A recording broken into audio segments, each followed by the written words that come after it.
Hello! Tara guys, sumahan ninyo ako dahil bibili po tayo ng pang-ulam nating manok dito po sa SM. No? Dito po lagi ako bumibili ng manok guys dahil malinis siya at sa tingin ko mas mura. No? So pagdating sa bahay, linisan mo lang ng konti at ayos na, di ba? Ito saan yung wings ninyo to? Wings na saan? Bigyan mo. Tingnan ninyo ang kanilang mga manok guys.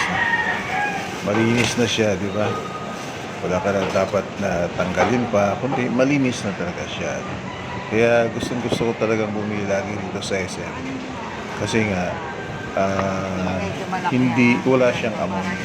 Kaya magmula nung una kong pagbili dito at nakita ko na malinis, wala na. Dito na talaga ako bumibili guys. Palakayin mo to para okay. Yan, ganun mo.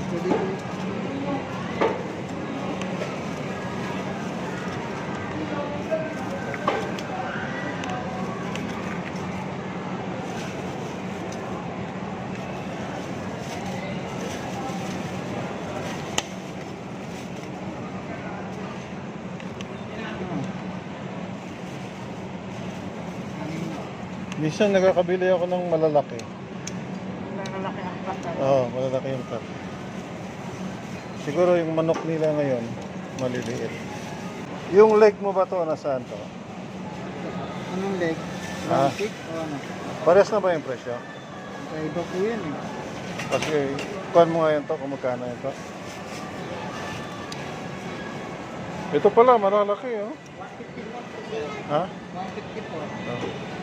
Isa pa nga to, bigyan mo nga ako ito. Wala yung leg lang eh, no? Naubos na po eh. Ubus na. Doon sa kabila, wala na. May drumstick kayo? Drumstick. Anong tawag doon? Drumstick. Meron doon. Kaya mo na, wala. Ito.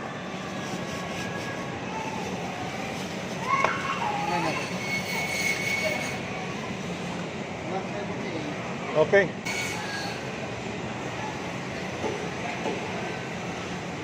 Ayan guys, magbabayad na po tayo.